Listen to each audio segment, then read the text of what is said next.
어제 정치권은 골직한 이슈가 많았습니다. 민주당 이재명 후보의 선거법 위반에 대해서 대법원이 유죄 취지의 파기환송 판결 내렸죠. 그리고 1시간 후 한덕수 권한대행직에서 물러났고, 그리고 최상목 부총리도 탄핵안 상정 직전 사의를 표명했습니다.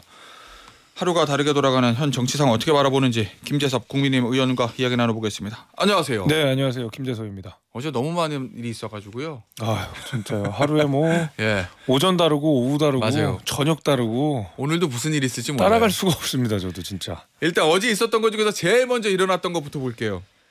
이재명 후보 유죄 취지로 파기환송했어요. 선거법. 네. 이 선고 결과는 어떻게 보고 계세요? 뭐 정의 구현이고 사필 규정이죠. 이거는 너무 당연한 거라고 생각하고. 예. 2심 판결이 너무 무리했었잖아요. 그러니까 뭐 사진을 이게 일부의 클로즈업을 한 것을 가지고 사진을 조작했다는 해서 사실상 거의 뭐 법을 두고 고개를 한 수준으로 어떻게든 문제를 만들기 위해서 예. 항소심 판결이 거의 뭐 법 가지고 그냥 막 고개를 부리고 기술을 부리고 한 거라고 생각합니다. 근데 대법원이 그리고 우리 사법부의 최후의 보루라고 하는 대법원이 이를 바로 잡은 거라고 생각하고요. 이재명 대표의 어떤 지도자로서의 자격을 다시 한번 대법원이 제대로 확인을 해준 거라고 저는 생각합니다. 자, 일단은 서울고법에 파기환송심이 있고 거기에 대해서 결과가 이재명 후보에게 좋지 않으면 이재명 후보는 당연히 재선고를 하겠죠. 대법원에. 네. 그러면 사실 대선까지 한 달 남았는데 그 전까지 완전히 사법적으로 확정되기는 좀 물리적으로 어렵다는 의견이 우세하거든요. 그러면 그렇죠. 이재명 후보는 어떻게 해야 됩니까? 출마를 해야 되는 겁니까? 안 해야 되는 겁니까? 아유, 뭐 언제는 이재명 대표가 뭐 옳은 길로 가나요? 자기 하고 싶은 길로 가고 당선되는 길로 늘 갔던 사람이니까. 예. 저는 파기환송심 결과가 어떻게 나오든지 간에 이재명이라는 사람은 대통령 후보로 출마를 할 것이고 민주당은 그 길을 깔아주는데 다들 제 한 목숨 바쳐가지고 그 대권 가도에 기여하려고 할 텐데 어제 대법원이 판결을 내렸을 때 우리가 주목해서 봐야 되는 거는 저는 두 가지라고 봅니다. 어제 뭐 메시지를 내기도 했는데요. 이 대법원이 10대 2로 이재명 대표의 어떤 유죄를 확인해 준 거 아니겠습니까? 예. 그 12명 중에 10명이라고 하는 사실이 저는 굉장히 중요하다고 보는데 그 10명 중에는 김명수 대법관이 과거에 임명했던 분들도 계시고 김명수 대법원장이요. 예. 대법원장이 임명했던 분들 소위 말해서 진보 진영에 있는 분들이 그 10명 안에 들어가 있다라는 얘기고 압도적인 수지 않습니까? 이거는 정파를 막론하고 그러니까 그것이 진보 진영이든 뭐 보수 진영이든 민주당 추천이든 국민의힘 추천이든 가리지 않고 이재명 대표는 국민을 향해서 거짓말을 했다. 그러니까 공직선거법상 허위사실 공표를 했다라고 인정하는 셈이기 때문에 저는 이 지점은 굉장히 중요하다고 생각합니다. 정파를 막론하고 이재명 대표가 국민을 속였다라고 말하자면 인정을 해버린 것이고요. 그리고 두 번째가 앞서 말씀드린 대로 항소심 판결이 이상했다라는 거를 명백하게 이야기를 했거든요. 그래서 저는 이 두 가지가 확인이 됐고 사실은 파기환송심에서 100만 원 벌금 이상이 나와서 피선거권이 박탈될 수도 있고 예를 들면 100만 원 이하가 나와서 가까스로 살아나갈 수도 있겠지만 적어도 이재명 대표는 국민을 향해서 거짓말을 했던 사람이라는 것은 대법원이 확인을 해준 거라고 저는 생각합니다. 예. 이재명 후보하고 민주당이 예를 들면 후보 교체라든지 뭐 일각에게는 스페어 후보 준비라든지 이런 거 다른 옵션을 고려할 가능성은 전혀 없다고 보시는 거예요? 제로라고 봅니다. 제로. 제로다? 네, 제로죠. 이재명 대표는 뭐 이거 아니어도 온갖 방탄. 그러니까 사실상 민주당을 이재명 로펌으로 만들어서 이재명 대표에 대한 모든 사법 리스크를 대응해 왔던 거 아닙니까? 근데 고작 피선거권 박탈 위험이 있다고 이재명 대표가 이제 물러나겠습니다. 애초에 그럴 사람이었으면 이렇게까지 오지도 않았습니다. 알겠습니다. 국민의힘 입장에서 지도 보시잖아요. 지금 조직부총장이니까. 자, 이번 선거에 이 이슈가 다시 불거진 거 이거 선거판이 유리해졌다 이렇게 보세요? 뭐 아무래도 조금은 낫죠. 그러니까 이재명 대표가 사법 리스크가 있을 거다라고 주장했다라고 하면 지금 이제 사법 리스크가 있다라고 우리가 확언할 수 있기 때문에 예. 당연히 이제 이재명 대표가 지도로서 자격이 없는 사람이라는 걸 한 번 더 강조는 할 수 있겠지만은 그럼에도 불구하고 여전히 불리한 구도인 거는 변함이 없습니다. 알겠습니다. 자, 그런데 여기서 끝이 아니라 이제 혼란이 오고 있어요. 뭐 한덕수 권한대행 사퇴는 뭐 잠시 후에 다시 본격적으로 얘기 나누겠지만 어쨌든 총리 물러났죠. 그런데 민주당에서 최상목 부총리 탄핵안 상정했죠. 표결 중에 최상목 부총리 사의 표명하고 한덕수 권한대행 그거 사표 수리하고 이주호 대통령 권한 대행이랍니다. 이 체제가 가동됐거든요. 좀만 기다리면 저도 대행할 수 있을 것 같아요. 그래요? 네, 대통령 우리 임기가 한 3개월만 더 있으면 저까지 대행할 수 있을 것 같은 느낌인데, 예. 그러니까 뭐 눈에 거슬리면 다 날려버린다라는 거 아니에요. 와, 이거 제가 어저께 예. 밤 뭐 9시, 10시 거의 이제 11시 넘어서까지 국회에 있었는데, 예. 와, 이게 무슨 생각이 들었냐면, 그러니까 이재명 대통령 시대가 어떤지에 대해서 사람들이 그냥 막연하게 그래 뭐 잘할 수도 있지 내지는 너무 막 나가지 않을까 이런 우려들이 이제 반반씩 섞어서 기대와 우려 뭐 반반씩 이렇게 섞어 진영에 따라서 하게 되는데 어제 저는 그 티저를 맛본 거예요. 아, 이게 티저만 봤는데 이 영화가 블랙 코미디인지 가릴 것도 이건 그냥 호러 영화다. 제가 그 생각이 들더라고요. 그러니까 야, 어제 이재명 대표에 대한 그 대법원의 판결이 있었고 민주당 거기에 경향에 있고 너도 나도 사법부를 파괴할 듯이 발언들을 쏟아내고 있잖아요. 뭐 한 달만 기다려라. 뭐 내지는 사법 쿠데타다. 그리고 뭐 대법원의 부당한 선거 개입이다. 이렇게까지 노골적으로 사법부를 압박하고 겁박하는 경우는 저는 진짜 처음 봤거든요.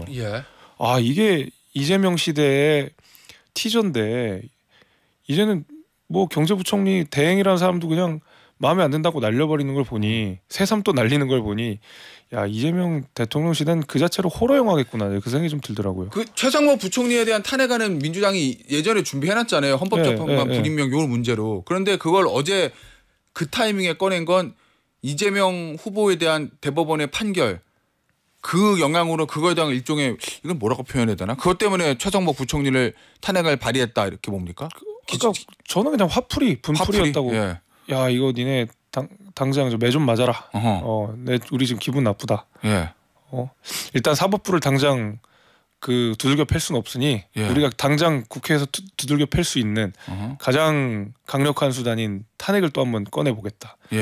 뭐 그렇게 해서 간 건데 전혀 합의되지 않는 내용이 국민의힘이 강력하게 항의했음에도 불구하고 그걸 그냥 올리더라고요. 그래서 야, 이 진짜 그 핸들이 고장난 에이톤 트럭 아닙니까 이런 거는.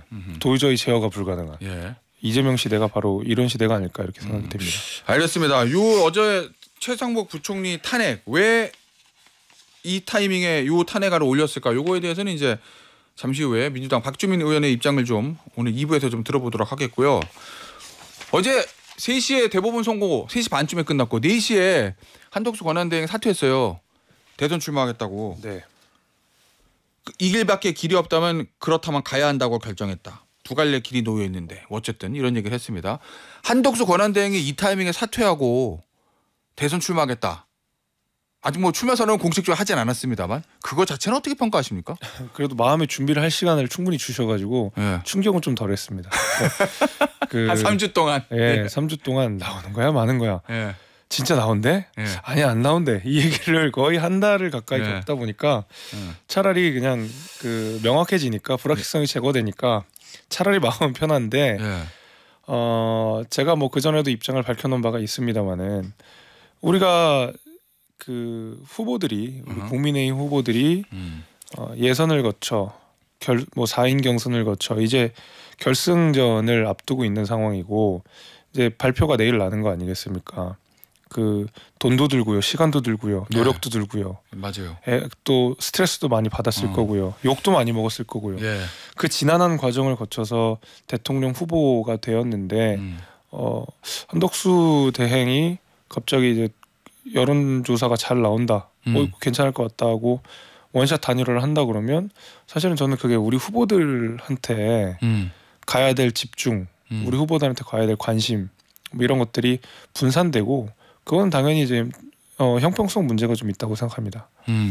알겠습니다. 자, 그건 그렇고 권한대행이 조기 대선 중간에 사퇴하고 대선판에 들어온다. 예를 들면 그러니까 심판이 중간에 심판이 그만두고 선수로 들어온다라든지 또는 관세 전쟁의 천병이다. 그런데 이 막중한 시기에 그만두고 나왔다.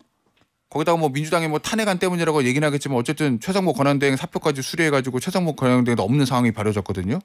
그런 부분에 대한 비판 이건 어떻게 보세요? 일각에서 그런 문제도 제기하거든요. 관세 전쟁은 누가 진두지휘하지 이제 한 달 동안?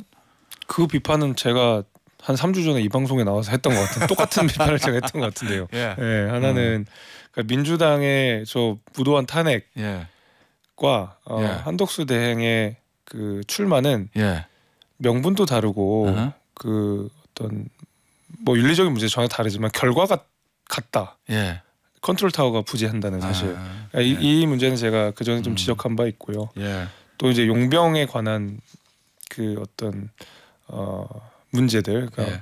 국민의힘 자꾸 왜 용병으로 대선 치르려고 하냐 이제 이런 예. 문제들이 있을 수 있다는 것을 제가 이 방송에 한 달 전에 와서 말씀드린 바 있습니다. 알겠습니다. 근데 그 우려가 한 달 만에 이제 재현이 됐고, 자 그러면 앞서 이제 다른 경선 뛰고 있는 다른 주자들과 형평성 문제도 말씀하셨잖아요. 네. 지금 김문수 후보하고 한덕수 후보 둘 남았어요. 가나다 순으로 내일 발표가 나죠. 네, 단일화 해야 됩니까? 그거는 후보들이 결정할 문제죠. 의원님 개인 생각은 어때요? 저는 후보들이 결정해야 되는 문제라고 생각합니다. 어. 그러니까 뭐 예. 사실은 이길 수 있으면 뭐든지 다 하긴 해야 되는 거죠. 선거라는 것은 예. 이제 이기는 게 되게 중요하고 그러나 예를 들면 지도부가 답을 정해놓고 단일화 무조건 해야 됩니다 하면 이거는 국민의힘 지금 대통령 후보 경선이 아니라 예선전인 거잖아요. 예. 그러니까 지도부가 나서서 그럴 수 있는 건 전혀 아니고. 근데 일부 언론 보니까 안심번호도 받아놨다 뭐 이러던데. 저도 어제 한겨레 기사를 봤는데 예. 뭐 그거는 굉장히 큰 문제가 되는 것 같고 뭐 그래요? 어떻게 됐는지 제 사실관계는 확인은 못했습니다만은 예. 그러면 안 되는 거죠. 예, 저는 그래서 일단은 제가 국민의힘 당적이 있고 지도부 입장에서는 예. 지금은 우리가 우리의 경선을 이브리그로 만들면 안 된다라는 어. 생각이 강하게 있고요. 후보가 정해지고 나서 예. 아니 나는 저 단일화 안 할 건데 그러면 안 한 상태에서 최선을 다하는 거고요. 단일화 한다고 하면 예. 그건 후보의 뜻을 존중해서 단일화 예. 협상을 하면 되는 거고요. 그래서 예. 저는 지금 우리가 앞서서 단일화 한 해 만에 하는 거는 좀 섣부른 이야기인 것 같습니다. 후보의 의사가 중요하다고 생각합니다. 알겠습니다. 지도부시잖아요. 네. 대선 끝나면 당명 바꿔요? 당명 기사 보셨죠? 네. 예. 당명을 바꿀 수는 있는데 예. 그게 뭐 누가 시켜서 하는 건 좀 별론 것 예. 같습니다. 예를 들면 단일화 뭐 특히 이제 뭐 제가 알기로 뭐 이낙연 대표가 그랬다고 기사에서 뭐 나왔다는데 직접적으로는 이제 전병헌 대표고 측- 예. 전병헌 대표니까 이낙연 대표. 전 대표 측이라고 이제 표현을 하죠. 했는데 예. 뭐 바꿔도 우리가 바꾸는 거지 뭐 누가 시켜서 하는 거는 뭐 그렇게 좀 그렇지 않겠습니까? 그 얘기는 자꾸 왜 나온다고 보세요? 한덕수 후보와의 죄송합니다. 한덕수 권한대행의 단일화를 권영세 비대위원장의 정대철 전 헌정회장에게 좀 부탁을 했다. 뭐 빅텐트를 부탁을 했다. 저 이낙연 대표 측에서 당명 변경을 요구했다라는 구민주당 계열들과 한덕수 전 권한대행의 접촉면이 좀 늘어나면서 그쪽과의 단일화를 좀 추진하려고 하는 지도부의 모습. 이 움직임들을 왜 자꾸 나온다고 보세요? 그러니까 지도부 입장에서도 예. 사실 지도부도 뭐 생각이 다 같은 건 아니고 예. 제가 좀 알아보니 뭐 그 권영세 비대위원장 같은 경우에도 뭐 예. 언론적인 이야기를 했다라고 하고 집중은 그래도 우리 경선을 한다 하지만 사실 뭐 은연중에 다들 이제 단일화 이야기들 쓱쓱 흘리는 거 아닙니까? 예. 그러니까 다들 그러니까 냄새만 계속 풍기고 있는 것 같아요. 뭐 당명 변경 얘기를 하는 것도 마찬가지고 텐트 치기 전에 폴대 꽂고 있는 건데 다들 하나씩 예. 그런 상황이라고 보이는데 제가 그 좀 우려스러운 건 앞서도 말씀드렸지만은 만약에 후보가 단일화할 생각이 없는데 예. 계속 주변에서 단일화해라 하면 사실은 그 우리 국민의힘 경선 자체가 무색해지는 일이 될 수 알겠어요. 있기 때문에 예. 저는 후보가 하루만 참으면 되잖아요. 이제 예. 하루도 아니지 이제 뭐 한 반나절만 참으면 되잖아요. 반나절만 참고 후보의 입장을 존중하고 그 다음에 후보와 지도부가 논의한 걸 바탕으로 단일화 협상을 알겠습니다. 하더라도 늦지 않다고 생각합니다. 대선 승리보다 대선 후에 만약에 야당 됐을 때 당권에도 목적이 있는 단일화 추진 세력이 있다고 봅니까? 글쎄요. 그럴 수도 있겠죠. 그럴 수도 그래요? 있겠죠. 예. 네. 근데 실제로? 그 정도로 예. 몰상식하고 비양심적인 사람들은 있다고 해도 아주 극히 적을 거라고 생각합니다. 알겠습니다. 바램입니까?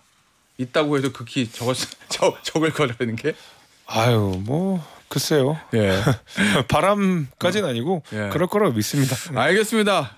김재섭 조직부총장의 믿음이었고 윤석열 전 대통령의 한덕수 전 대행을 도와주라고 했다고 박원석 전 의원이 본인이 들었다. 그러면서 어제 저희 방송 나와서 얘기를 했거든요. 박원석 전 의원이 들었다는 얘기예요. 모 인사로부터. 네. 예. 예. 그 모 인사는 윤 전 대통령한테 직접 들었고 오. 전에서 이제 박원석 전 의원 귀에까지 들어온 걸 저희 방송에 얘기했는데 네. 어떻게 보세요, 그거? 실제 일어날 수 있는 일이라고 보십니까? 뭐 사실관계를 확인하진 못했으니까 제가 네. 뭐 가정의 기초에 말씀드리기는 어렵지만 어허. 그거 한덕수 대행한테 도움 안 될 겁니다. 그래요? 예. 예. 윤석열 전 대통령과 연결되는 게 별로 도움이 안 될 거다. 가만히 예. 계시는 게 오히려 선거에 도움이다라고 저는 생각합니다. 알겠습니다. 마지막 질문인데요. 오랜만에 정책적인 거 하나 질문 드려볼게요. 전장현 방지법 네. 이른바 이걸 발의하셨던데 이 민주당에서는 장애인 인권과 기본권에 대한 몰지각과 전 근대적 시각 이런 비판이 나왔어요. 의원님 몰지각하다던데요? 이거 어떻게 반론하실래요? 이 이야기를 하신 분이 굉장히 몰지각한 겁니다. 아 그래요? 예. 예. 전장현의 시위는 처벌돼야 된다고 저는 생각합니다. 왜냐하면 이거는 장애인 이동권을 보장하기 위한 시위가 아니라 자신의 이해관계가 달려있는 탈시설을 관철하기 위해서 애꿎은 4호선을 이용하는 시민들의 발을 잡은 거기 때문에 그전까지 이분들이랑 협상도 해보려고 하고 대화도 해보려고 하고 했었으나 저는 그거 이제 안 된다고 생각하고 불법을 용인하지 않고 무관용으로 처벌해야 된다고 생각하기 때문에 전장현 방지법을 발의했고 많은 의원들이 또 동의를 해주셔서 다행히 이제 성공적으로 발의를 마쳤는데 제가 도봉구에 살지 않습니까? 예. 도봉구에 특히 도봉구 갑 주민 중에 한 70% 정도가 4호선을 이용하시는데 예. 출근길에 다 한 번씩은 당해보셨을 거예요. 이게 얼마나 고통스럽고 힘든 일인지 출근길에. 그리고 저 역시도 방송 늦은 적도 있고요. 이것 때문에 4호선 타고 가다가. 하여튼 100번 양보해서 이동권을 위한 시위라면 우리가 이해하겠지만 자신들의 이해관계가 달려있는 탈시설을 위해 본인들이 달성하기 위한 목적과는 전혀 상관없는 수단을 이용해서 불법 시위를 벌이는 것은 저는 무관용으로 처벌해야 된다고 생각합니다. 알겠습니다. 오늘 인터뷰 여기서 마무리하도록 할게요. 국민의힘의 김재섭 의원이었습니다. 의원님 감사합니다. 감사합니다.